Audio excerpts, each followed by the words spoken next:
चाहतों की दुनिया में हर चाहत का मुकम्मल होना कहाँ लिखा होता है। शायद मोहब्बत की सबसे बड़ी सजा यही है, जिसे पाने की सबसे ज़्यादा ख्वाहिश होती है।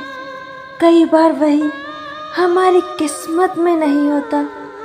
तुम्हें भूलने की बहुत कोशिश की मैंने, मगर मोहब्बत कोई किताब तो नहीं जिसका आखिरी पन्ना पढ़कर उसे बंद कर दिया जाए।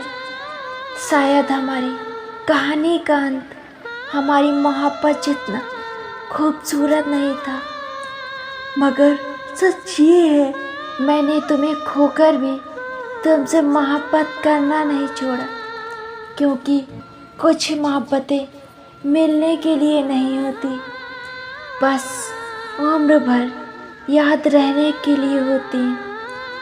कभी उसकी याद अचानक किसी पुराने गीत की तरह लौट आती है और दिल फिर वही सवाल करता है, अगर किस्मत में नहीं था तो फिर मुलाकात इतनी खूबसूरत क्यों थी।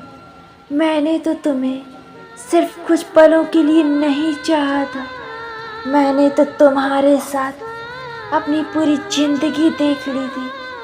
तुम्हारे साथ बिताया हर लम्हा आज भी मेरे पास है, बस तुम नहीं हो।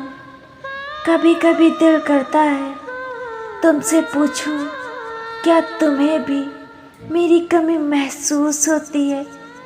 क्या कभी मेरी याद तुम्हारी आँखों में भी नमी लाती है?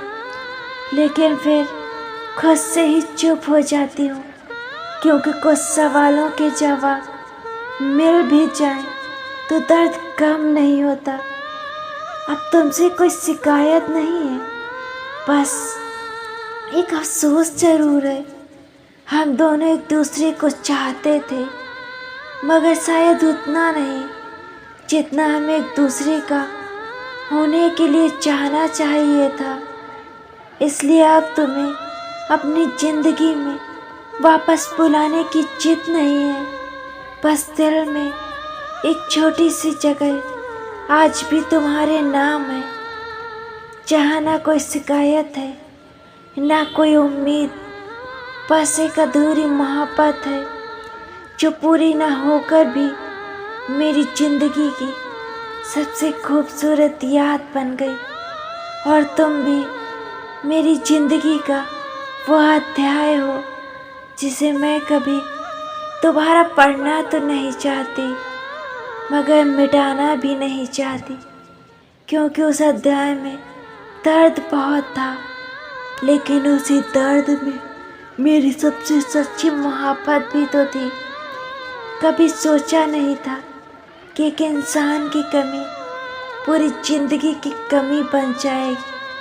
वो चला गया, मगर उसके बाद कुछ भी पहले जैसा नहीं रहा। हमने रिश्ता बचाने के लिए अपनी कितनी ही बातें निकाल ली, काश वो एक बार समझ पाता। हम चुप इसलिए नहीं थे कि दर्द नहीं था। Thanks for watching.